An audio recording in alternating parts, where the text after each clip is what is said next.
I know that my community of entrepreneurial women that I surround myself with have a large part to do with why I show up and do the work that I do every day. Yeah. And, we often sell entrepreneurship as freedom, and that's kind of like the stopping point. We just say, you have the freedom and the flexibility, but you often talk frequently about the loneliness that can come Yes. with it. And why do you think that we don't have that conversation enough? Honestly, I think we're embarrassed about it. I think Mm, I'm the same way. I'm not any different than anybody else. I'll just put that out there. One of the biggest reasons I started this business is because I was feeling lonely. It was yeah. kind of different when my kids were home and I had stuff to do. I guess I didn't notice it so much. And then when they moved out, my husband traveled. I was like, I'm in my office talking to myself. I still talk to myself in my office. It's a thing. You really do start to feel lonely. And when you really feel it the most is when you're trying to expand and you have an idea and you're trying to move forward. It's the loneliness, but when you're feeling that, then the fears come in and that negative Mhm. self-talk and the imposter syndrome. It's hard to get yourself out of that.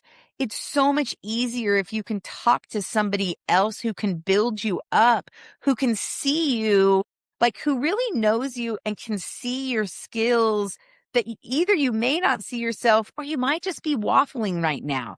It's Mhm. so great when it's somebody else that can say, April, you're so great at this. Or, Rachel, yes, you're so good. Do it. And just that little push, it helps with the confidence. It helps with the loneliness.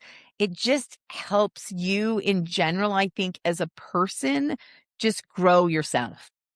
Yeah, I absolutely love that. One of the things that struck me about your groups is that you keep them intentionally small. And Right. especially when we're talking about loneliness and how this is one of the things that people can participate in to get out of that space where they're just kind of in it all alone. Why did you choose to keep the groups so small?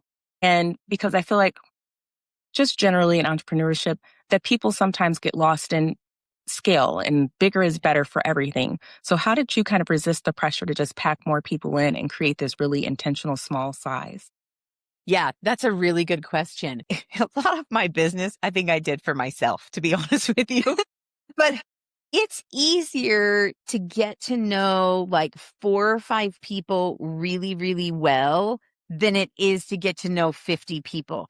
Because I would rather Yeah, have, 7 or 8 really good friends, really good people, business owners that I'm hanging out with, than to walk into a room of 100 people that I don't know. right. And they may all be business owners, but that is so hard and so uncomfortable, and especially for women that are introverts too. Like, and Mhm, honestly, they're the best ones. They're my favorite people to have in the group because they're so insightful and they watch and they notice all the little things mhm. that other people don't notice. But really, it's just a matter of, I think in general, we can get to know 5 to 10 people really, really well. And it's hard to be 50 to 100. There just feels a little more superficial.